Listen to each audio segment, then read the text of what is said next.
वबरकातुहू। आज हम इंशाअल्लाह रहमान आपको बताएंगे कि इंसान के जिस्म में जिन्नात कैसे दाखिल होते हैं। बाज दोस्त कहते हैं कि जिन्नात जो हैं वो दाखिल नहीं होते। नहीं दोस्तों, जिन्नात जो हैं ये दाखिल होते हैं इंसान के जिस्म में, इंसान के सोच अकल पर वो कंट्रोल करते हैं।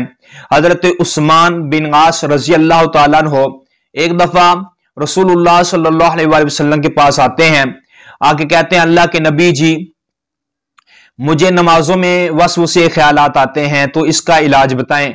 आका अलैहिस्सलातु वस्सलाम ने हजरत उस्मान के सीने के ऊपर, हजरत उस्मान बिन आस के सीने के ऊपर हाथ मारा और कहा उखरिज, निकल जाओ अल्लाह के दुश्मन। तो हजरत उस्मान फरमाते हैं कि उसके बाद मुझे ख्यालात में नहीं आए, ऐसे गलत ख्यालात या नमाज में जो भी ख्यालात थे वो नहीं आए।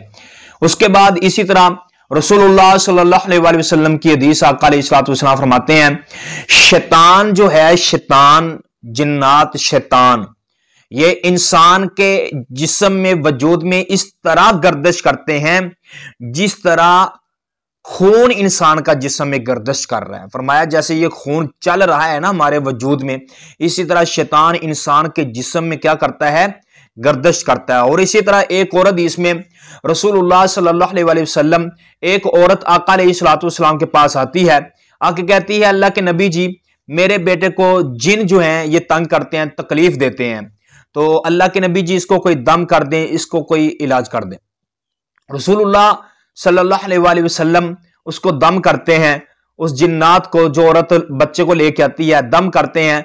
सहाबा किराम फरमाते हैं कि जो बच्चा था उसके मुंह से कुछ चीज निकलती है और ऐसे होती है जैसे कोई एक कुत्ते की शक्ल इख्तियार करके भाग गई हो।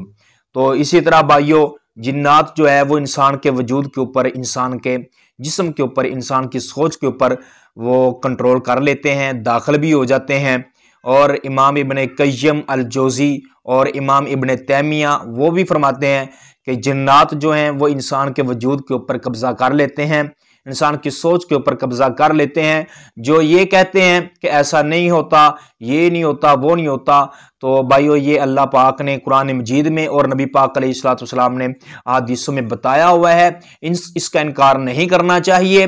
जिन्नात जो हैं ये बिल्कुल इंसान को पकड़ते हैं, गिरफ्तार करते हैं, तो अल्लाह के सामने तौबा करनी चाहिए और अल्लाह के सामने जिक्र ज़कार भी करना चाहिए और अल्लाह का ही नाम लेना चाहिए और नबी पाक अलैहिस्सलातु वस्सलाम के बताए हुए तरीके के ऊपर ही अमल करना चाहिए। कुरान और हदीस को पकड़ो।